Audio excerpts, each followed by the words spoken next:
बदरिया ने किसान की बेटी को अपना दूध पिलाया।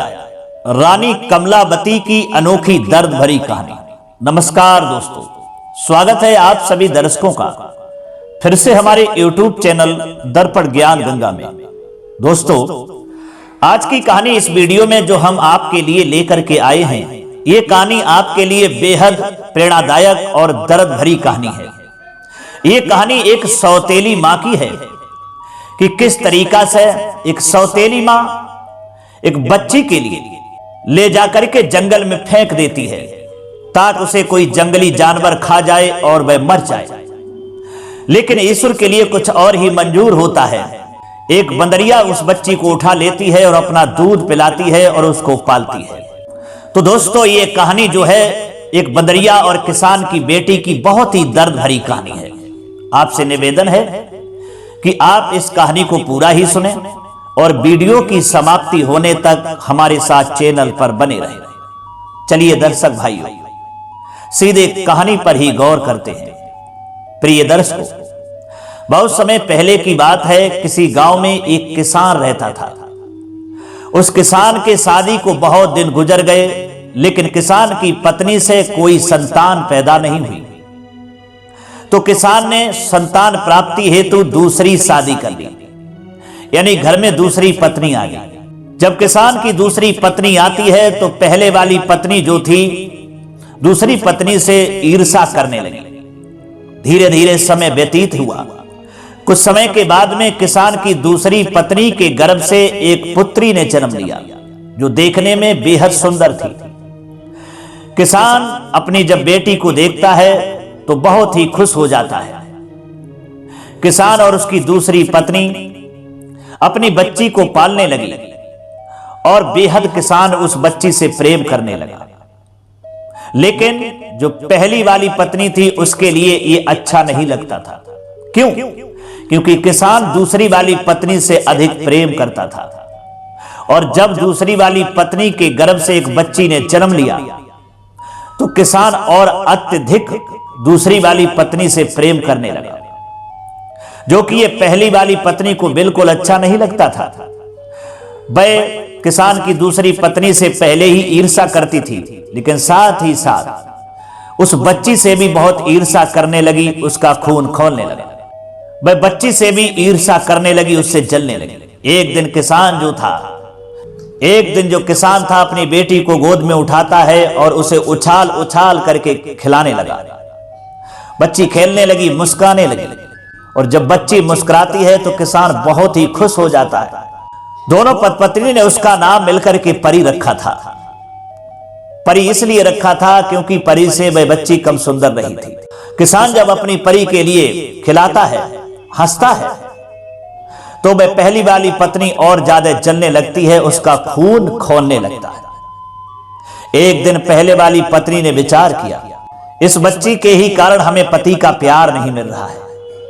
इस बच्ची ने जब जन्म ले लिया तो हमारी जो सौत है, हमारा पति उससे अधिक प्रेम करने लगा। हमारे पति जो है बिल्कुल हमसे दूर हो गए। ये सारी जड़ ये बच्ची है। अब हम बच्ची को ही जीवित नहीं छोड़ेंगे, एक दिन इसको मार डालेंगे, और जब बच्ची मर जाएगी तब मुझे अपने पति का प्यार शायद मिल उठेगा।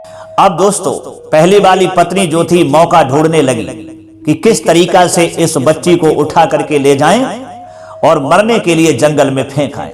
एक दिन की बात है, वे किसान जो था खेतों पर काम करने के लिए चला जाता है।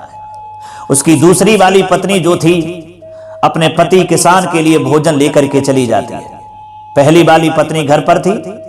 उसने देखा कि ये मौका बहुत ही अच्छा है, हमारी सौत भी खेतों की ओर चली गई है, क्यों ना हम इस बच्ची को चुपचाप उठा लें और ले जा करके इसे जंगल में फेंक दें। कोई जंगली जानवर खा लेगा और ये मर जाएगी।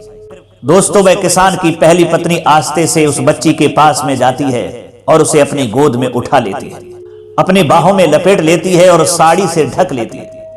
वह परी जो थी अपनी बड़ी वाली माता यानी सौतेली मां के चेहरा की ओर देखती है तो मुस्कुराने लगती है।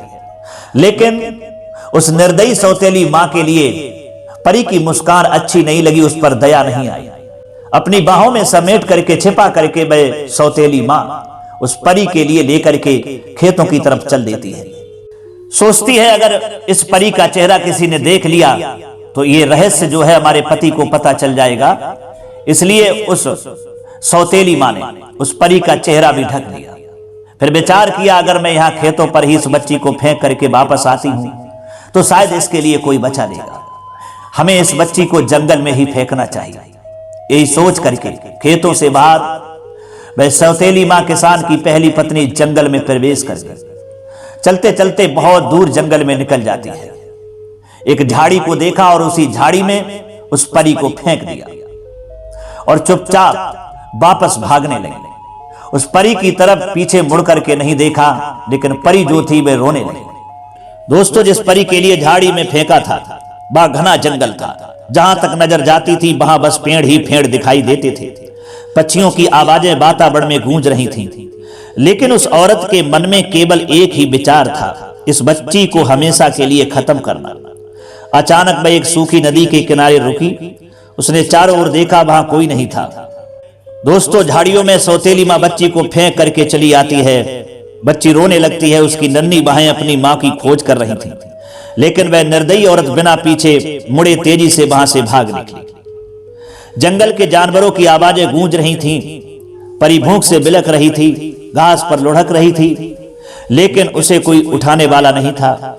हवा में ठंडक थी और रात धीरे धीरे गहराने लगी। घना अंधेरा छा रहा था और जंगल के भीतर से अजीब अजीब आवाजें निकल रही थीं।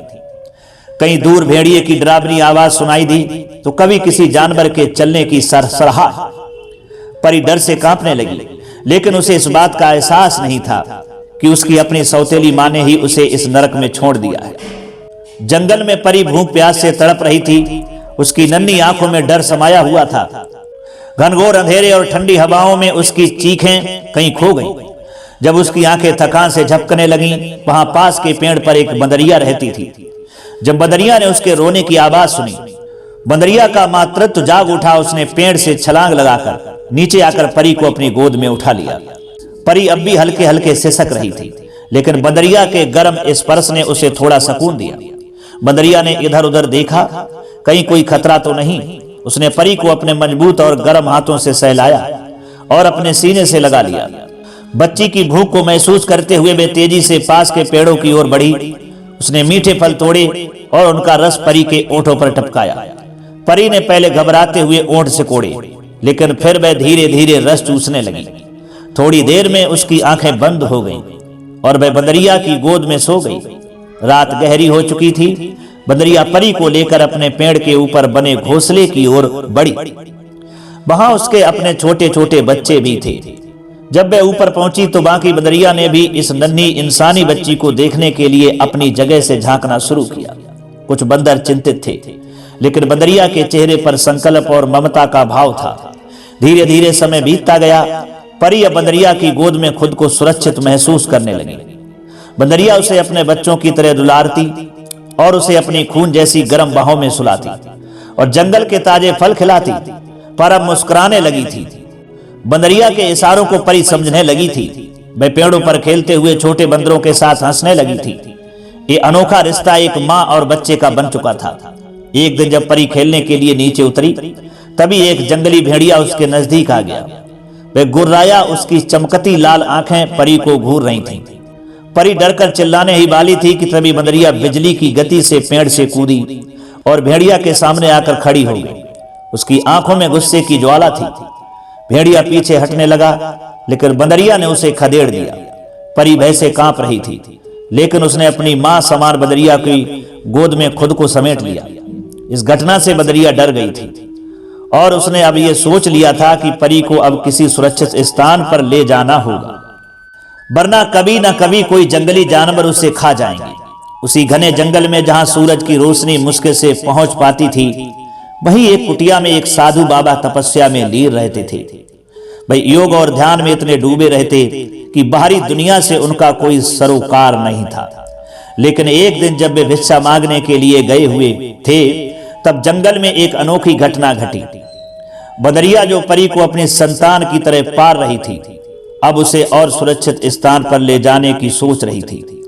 जंगल में शिकारी जानवरों का डर हर समय बना रहता था। और वह नहीं चाहती थी कि उसकी नन्ही परी किसी अनहोनी का शिकार बन जाए। आज वह बंदरिया परी को एक सुरक्षित स्थान पर ले जाने की ठान चुकी थी।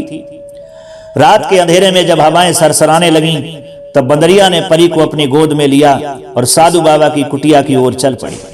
वह कुटिया तक पहुंची, लेकिन अंदर कोई नहीं था। उसने परी को कुटिया के अंदर रख दिया और कुटिया के बाहर मौजूद एक पेड़ पर बैठकर पहरा देने लगी। रात बीती, सुबह हुई और साधु बाबा अपनी भिक्षा यात्रा से लौटे। जैसे ही उन्होंने कुटिया के दरवाजे पर कदम रखा, उन्हें एक अजीब सी अनुभूति हुई। अंदर जाते ही उन्होंने देखा कि उनके आसन के पास एक छोटी सी बच्ची सोई हुई थी। साधु बाबा पहले तो चौंके, लेकिन फिर ध्यान से देखा तो बच्ची बेहद सुंदर और मासूम थी। उसकी छोटी छोटी उंगलियां, उसके कोमल गाल और निष्पाप चेहरा देखकर बाबा का दिल पिघल गया। हे प्रभु, ये बच्ची कौन है? इसे यहाँ कौन छोड़ गया है? बाबा ने स्वयं से प्रसन्न किया। बाबा ने परी को हल्के से पुचकारा और बच्ची को गोद में उठाया और उसकी नब्ज देखी। वह स्वस्थ थी, लेकिन भूख लग रही थी। उन्होंने तुरंत पास में रखे पात्र से दूध निकाला और बच्ची को पिलाने लगे। बच्ची ने जैसे ही दूध चूसा, उसके चेहरे पर संतोष की झलक आ गई और ये सब घटना वो बंदरिया भी देख रही थी। अब वह पेड़ से उतरकर परी के पास आ गई। बाबा के लिए ये सब एक आम बात थी कि कोई बंदरिया उनकी कुटिया में अंदर आ जाए, पर बाबा को समझ में आ गया कि परी कोई साधारण बच्ची नहीं है। उन्होंने मन ही मन संकल्प लिया कि अब से ये बच्ची उनकी जिम्मेदारी होगी। उन्होंने उसका नाम फिर कमला रख दिया। समय बीतता गया और कमला धीरे धीरे बड़ी होने लगी। साधु बाबा ने उसे संस्कार, योग और ध्यान की शिक्षा दी। कमला एक साधारण बच्ची नहीं थी, उसमें अद्भुत प्रतिभा थी। वह मंत्रों को जल्दी याद कर लेती, बगीचे में खड़ी हो जाती और जंगल के जानवरों के साथ सहजता से घुल मिल जाती। बंदरिया अब भी उसकी देखभाल करती थी। वह सुबह कमला के लिए जंगल से फल लाती, रात में उसके पास सोती और दिन भर उसके साथ खेलती। लेकिन एक दिन कुछ अजीब हुआ। रात का समय था, कमला अपनी छोटी सी खाट पर सो रही थी और बंदरिया उसके पास बैठी थी। अचानक कुटिया के बाहर सरसराहट हुई। कोई अदृश्य शक्ति वहां मौजूद थी। बंदरिया ने कान खड़े किए और गहरी गुर्राहट भरी आवाज सुनी। साधु बाबा जो थे ध्यान में लीन थे, तुरंत जाग गए। उन्होंने अपनी तंत्र शक्ति से महसूस किया कोई कुटिया के आसपास मंडरा रहा है। तभी कुटिया के दरवाजे पर एक अजीब सी छाया प्रकट हुई। वे कुटिया के अंदर झांकने लगी। उसकी आंखें जल रही थीं और उसके पैरों की छाया जमीन पर नहीं पड़ रही थी। बाबा समझ गए कि यह कोई सामान्य मनुष्य नहीं है, बल्कि कोई मायावी शक्ति है। बाबा ने तुरंत अपने मंत्रों का जाप शुरू कर दिया और जैसे ही मंत्रों की गूंज कुटिया में गूंजने लगी, वह छाया धीरे धीरे दूर होने लगी। बंदरिया ने भी साहस दिखाया और पूरी ताकत से जंगल की ओर दौड़कर उस शक्ति को भगाने लगी। कुछ देर बाद सब शांत हो गया, लेकिन यह संकेत था कि कमला अब किसी खतरे में थी। बाबा ने उसी क्षण तय कर लिया कि कमला को अब और अधिक सावधानी से पालना होगा। बाबा शरीर बदलने वाली रहस्यमयी विद्या में पारंगत थे, तो उन्होंने तय किया कि कमला को यह विद्या सिखानी होगी। बाबा ने कमला से कहा, पुत्री, आज मैं तुम्हें एक दिव्य विद्या सिखा रहा हूं, परंतु ध्यान रखना, इस विद्या का कभी दुरुपयोग मत करना। बाबा की बात सुनकर कमला कहने लगी, नहीं गुरुदेव, मुझे हमेशा आपकी शिक्षा याद रहेगी। बाबा ने मंत्र शक्ति के बल से कमला को शरीर बदलने वाली विद्या प्रदान कर दी। कमला बड़ी हो रही थी और उसमें अलौकिक शक्तियां विकसित होने लगी थीं। वह पेड़ों की फुसफुसाहट सुन सकती थी, जानवरों की भाषा समझ सकती थी और यहां तक कि किसी के मन की बातें भी महसूस कर सकती थी। साधु बाबा को समझ में आ गया कि यह बच्ची सिर्फ एक सामान्य लड़की नहीं है, बल्कि ईश्वर का कोई विशेष अवतार है। एक दिन कमला ने बाबा से पूछा, बाबा, मैं कौन हूं? क्या मैं एक आपकी पुत्री हूं? बाबा मुस्कुराए और बोले, बेटी, तुम केवल मेरी नहीं बल्कि इस पूरे ब्रह्मांड की संतान हो। तुम्हारी किस्मत में कुछ बड़ा लिखा है। तुम्हें आगे बहुत कठिनाइयों का सामना करना पड़ेगा, लेकिन तुम्हारी आत्मा अडिग रहेगी। कमला को समझ नहीं पाई, लेकिन उसने बाबा की बातों को अपने हृदय में संजो लिया। साधु बाबा की देख रेख में कमला बड़ी हो रही थी, लेकिन नियत ने उसके लिए अभी और कठिनाइयां संजो रखी थी। एक दिन साधु बाबा को किसी आवश्यक कार्य से कुछ दिनों के लिए दूर जाना पड़ा। उन्होंने कमला से कहा कि बेटी, मैं कुछ दिन के लिए जा रहा हूं, इस कुटिया के बाहर मत निकलना। ये जंगल सुरक्षित नहीं है। कमला ने सिर हिलाकर स्वीकृति दे दी, लेकिन नियत को कुछ और ही मंजूर था, क्योंकि अब कमला बड़ी हो चुकी थी तो वे खाना भी बना लिया करती थी। बाबा ने उसे सब कुछ सिखा दिया। उस शाम जब कमला भोजन बनाने के लिए तैयारी कर रही थी, तभी एक बंदर ने चूल्हे की जलती लकड़ी पर पानी डाल दिया, जिससे आग बुझ गई। बंदरिया ने भी उस बंदर को वहां से खदेड़ दिया, पर अब कमला परेशान हो गई, क्योंकि बिना आग के वह भोजन नहीं बना सकती थी। अब उसे आग की जरूरत थी, लेकिन उसे यह भी याद था कि बाबा ने उसे कुटिया से बाहर न निकलने की हिदायत दी थी।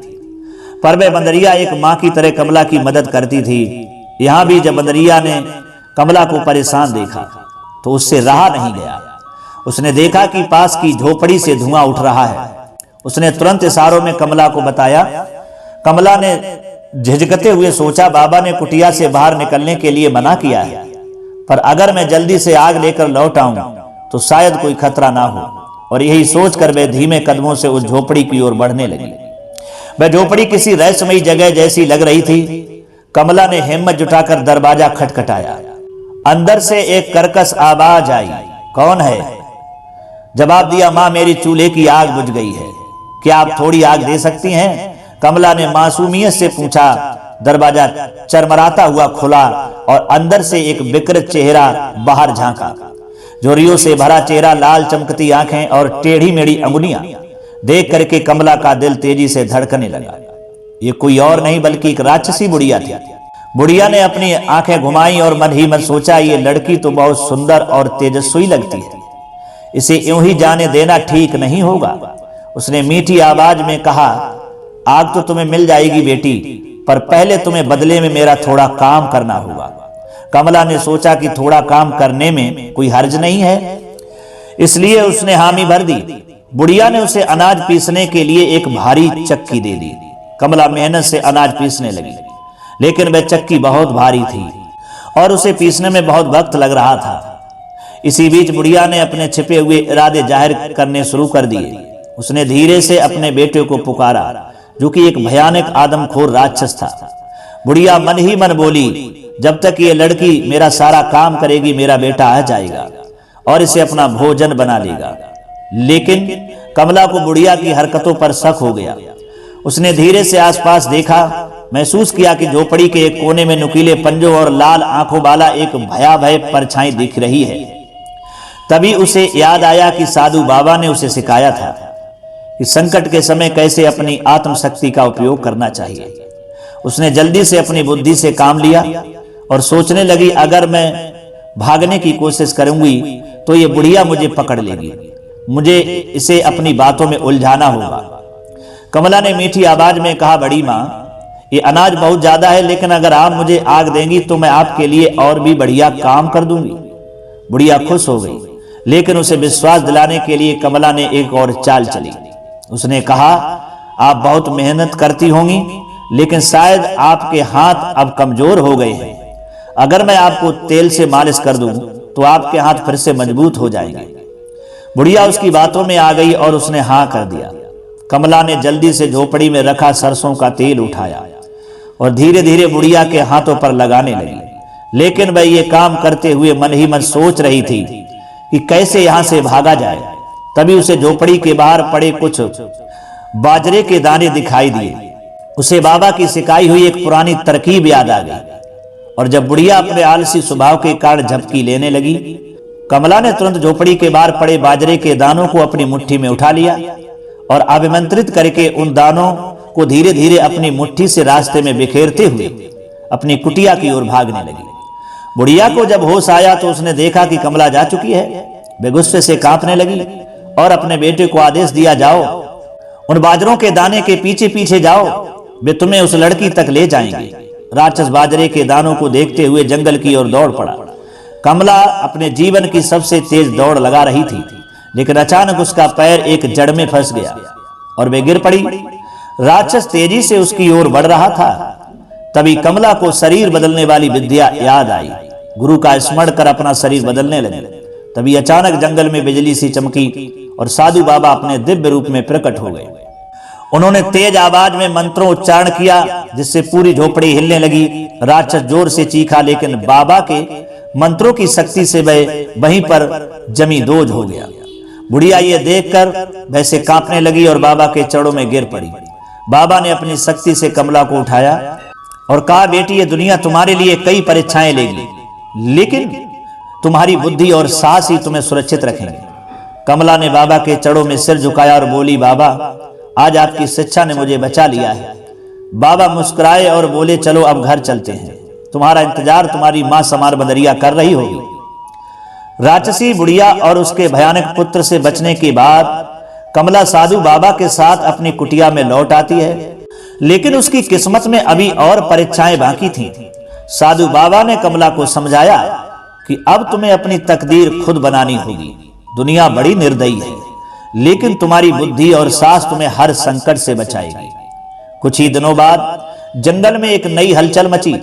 पास के एक राज्य का एक राजा अपने सैनिकों के साथ शिकार पर निकला था। अचानक उसका ध्यान झोपड़ी के पास बैठे बंदरों के झुंड पर गया। वह आश्चर्यचकित रह गया जब उसने देखा कि उनके बीच एक सुंदर युवती बैठी थी जो मंत्रोच्चारण कर रही थी। उसकी सुंदरता और तेजस्वी रूप ने राजा को मंत्र मुग्ध कर दिया। राजा ने अपने सैनिकों से कहा, देखो यहाँ कौन लड़की है? जंगल में कोई लड़की इतनी सुंदर कैसे हो सकती है? सैनिक झोपड़ी की ओर बढ़े। अंदर जाकर सैनिकों ने देखा कि एक बाबा ध्यान में बैठे हैं और पास में बंदरिया भी है। सैनिक राजा के पास गए तो राजा ने बोला कि जाओ साधु बाबा से अनुमति लेकर आओ, मुझे उस लड़की से मिलना है। बाबा ने अनुमति दे दी। जब राजा ने कमला को देखा तो वह कमला की सुंदरता पर मोहित हो गया। उसकी आंखों में अपार स्नेह और दया थी। उसने कहा, तुम कौन हो देवी? इतनी सुंदर और तेजस्वी होते हुए भी इस जंगल में अकेली क्यों रहती हो? कमला ने राजा को अपनी पूरी कहानी सुनाई।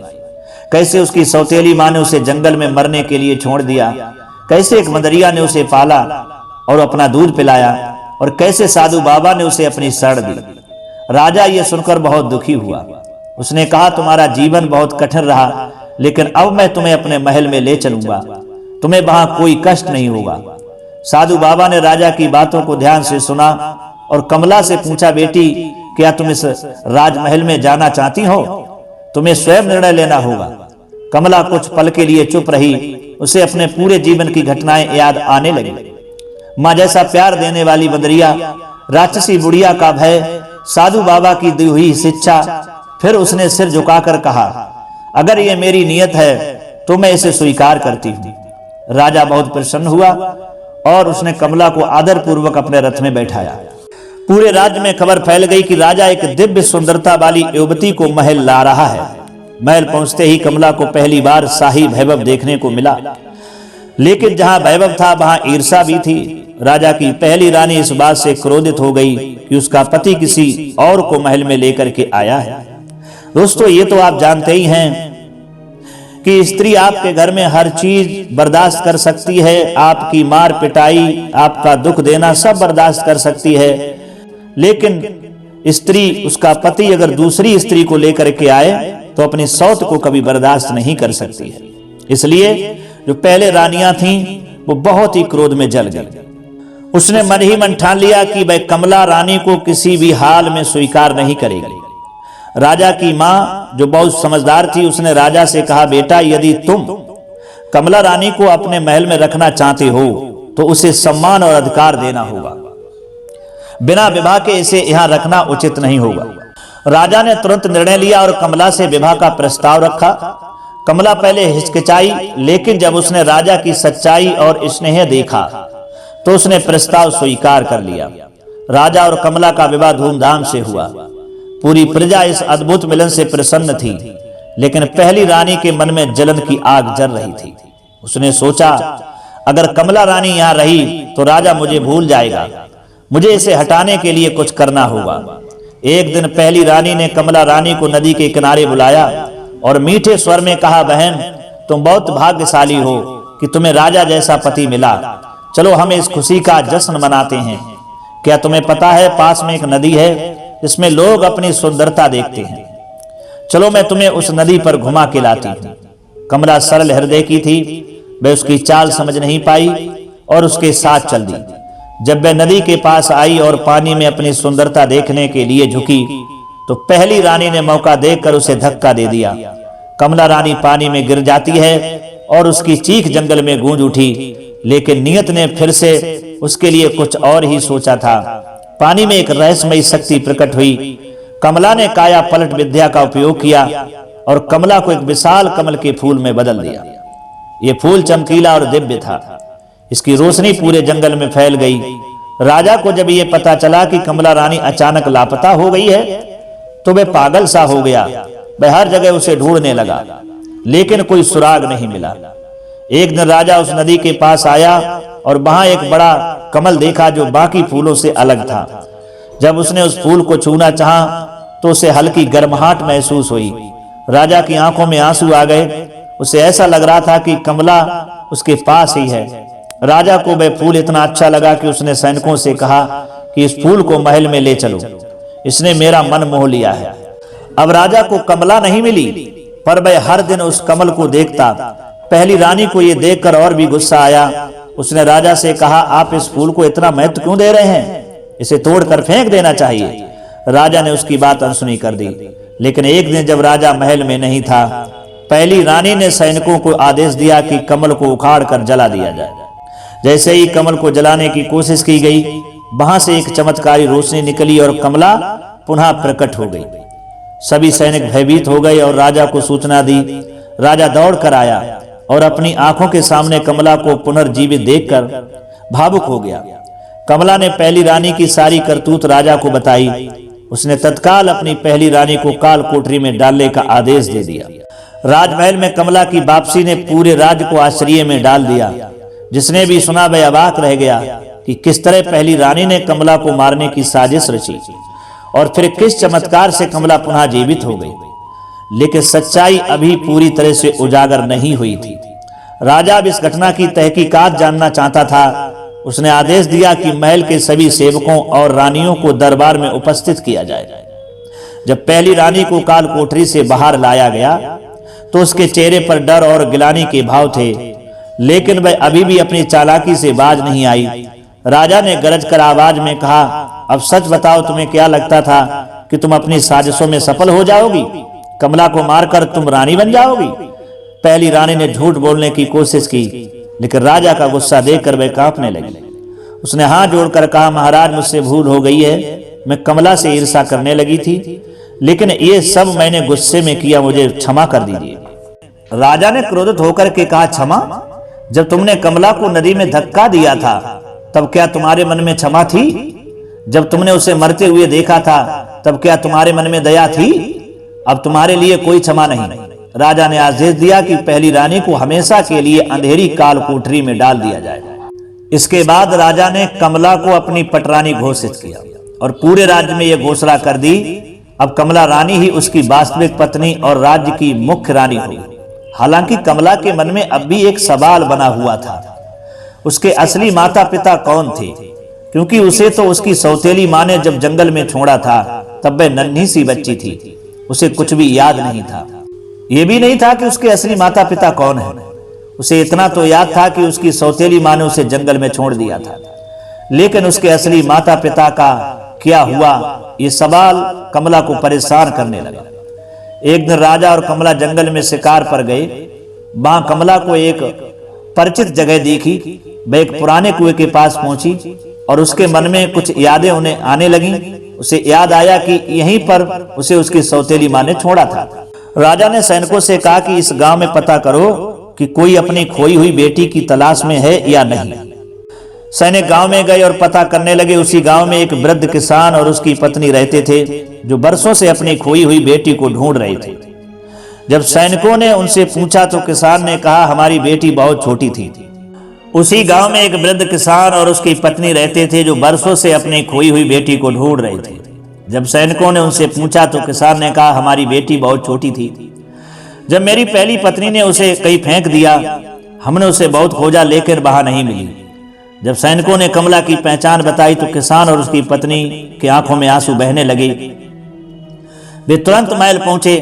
कमला जब अपने माता पिता से मिली तो उसकी गोद में गिरकर खूब रोई और कहा, माँ बाबा। कमला ने कहा, उसकी माँ ने उसे गले लगा लिया और कहा, बेटी हमें माफ कर दो, हम तुम्हें बचा नहीं पाए। राजा ने देखकर कहा, आज तुम्हारी रानी को उसका परिवार मिल गया है। अब वह केवल इस राज्य की रानी ही नहीं बल्कि एक बेटी भी है। पर कमला के सामने अब एक और चुनौती थी, उसकी सौतेली मां जिसने उसे जंगल में फेंका था। जब राजा ने सैनिकों से उस निर्दयी औरत को पकड़कर लाने को कहा तो उन्होंने बताया कि वह अब एक भिखारिन बन चुकी थी और सड़कों पर दर दर भटक रही थी। जब उसे महल लाया गया तो कमला ने उसकी हालत देखकर दुख महसूस किया। वह अब बहुत कमजोर हो चुकी थी, उसके बाल बिखरे हुए थे और आंखों में पछतावे के आंसू थे। कमला ने उसे देखते ही कहा, तुमने मुझे जंगल में फेंक दिया लेकिन मैंने तुम्हें क्षमा किया। भगवान ने मुझे नई जिंदगी दी और मुझे मेरे माता पिता से मिला दिया। मैं तुम्हें भी एक और मौका देना चाहती हूँ। राजा ने आश्चर्य से कमला को देखा और कहा, क्या तुम सच में इसे माफ कर सकती हो? कमला ने कहा, महाराज, क्रोध से किसी का भला नहीं होता। यदि मैं इसे दंड देती हूँ तो ये कभी सुधरेगी नहीं। इसे भिक्षा देने की बजाय इसे काम और शिक्षा दे ताकि अपनी गलती सुधार सके। राजा ने कमला की इस दयालुता की सराहना की और आदेश दिया कि उसकी सौतेली मां को महल में ही सेवा का कार्य सौंपा जाए ताकि वह अपने किए हुए पर पश्चाताप कर सके। कमला रानी ने पहली रानी को भी काल कोठरी से बाहर निकलवा कर पुनः बड़ी रानी का दर्जा दिया। यह देखकर राजा कमला से बहुत खुश हुआ। इस प्रकार कमला ने अपनी बुद्धिमानी, दयालुता और साहस से हर कठिनाई को पार किया। उसने अपने सौतेली मां को भी माफ किया और अपने असली माता पिता को पाया और अपने राज्य की सबसे प्रिय रानी बन गई। राज्य में कमला की प्रशंसा होने लगी और लोग उसे एक देवी की तरह पूजने लगे। राजा ने उसे अपनी सबसे प्रिय सलाहकार बना लिया और उसके ज्ञान से राज्य की समृद्धि बढ़ने लगी। तो दोस्तों, ये थी एक कमला की कहानी कि किस तरह से एक नन्ही बच्ची के लिए बंदरिया ने पाला और अपना दूध पिलाया और किस तरह से कितने संघर्ष कमला ने झेले और अंत में वह एक बहुत अच्छी रानी बनी। तो दोस्तों, ये कमला की कहानी हमें सिखाती है कि जीवन में चाहे कितनी भी कठिनाइयां आए, सच्चाई, धैर्य और करुणा से हम हर समस्या का हल निकाल सकते हैं। रानी कमला एक रानी ही नहीं बल्कि एक सच्ची योद्धा भी थी। अब दोस्तों, कहानी तो यहीं पर समाप्त हो जाती है, लेकिन उम्मीद करता हूं ये कहानी आपको बहुत अच्छी लगी होगी। समझ में आई है तो कमेंट बॉक्स में जरूर बताइएगा। इतना समय देने के लिए आप सभी को बहुत बहुत धन्यवाद।